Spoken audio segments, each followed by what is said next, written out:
This might just do nobody any good. At the end of this discourse, a few people may accuse this reporter of fouling his own comfortable nest, and your organization may be accused of having given hospitality to heretical and even dangerous ideas. But the elaborate structure of networks, advertising agencies, and sponsors will not be shaken or altered. It is my desire, if not my duty, to try to talk to you journeymen with some candor about what is happening to radio and television. And if what I say is responsible, I alone am responsible for the saying of it. Our history will be what we make of it. And if there are any historians about 50 or 100 years from now, and there should be preserved the kinescopes of 1 week of all 3 networks, they will there find, recorded in black and white and in color, evidence of decadence, escapism, and insulation from the realities of the world in which we live. We are currently wealthy, fat, comfortable, and complacent.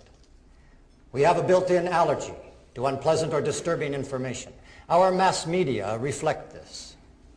But unless we get up off our fat surpluses and recognize that television, in the main, is being used to distract, delude, amuse, and insulate us, then television and those who finance it, those who look at it, and those who work at it may see a totally different picture too late. I began by saying that our history will be what we make it. If we go on as we are, then history will take its revenge and retribution will not limp in catching up with us. Just once in a while, let us exalt the importance of ideas and information. Let us dream to the extent of saying that on a given Sunday night, the time normally occupied by Ed Sullivan is given over to a clinical survey on the state of American education. And a week or two later, the time normally used by Steve Allen is devoted to a thoroughgoing study of American policy in the Middle East. Would the corporate image of their respective sponsors be damaged? Would the shareholders rise up in their wrath and complain?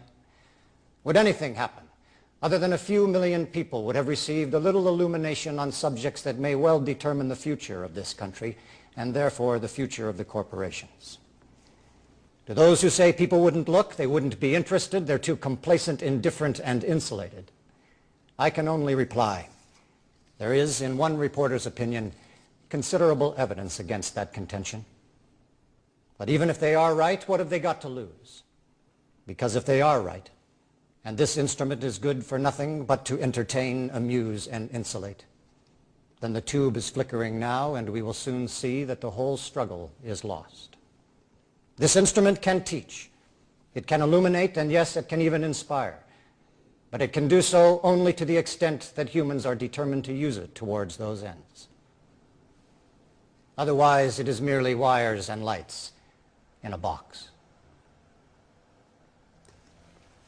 Good night, and good luck.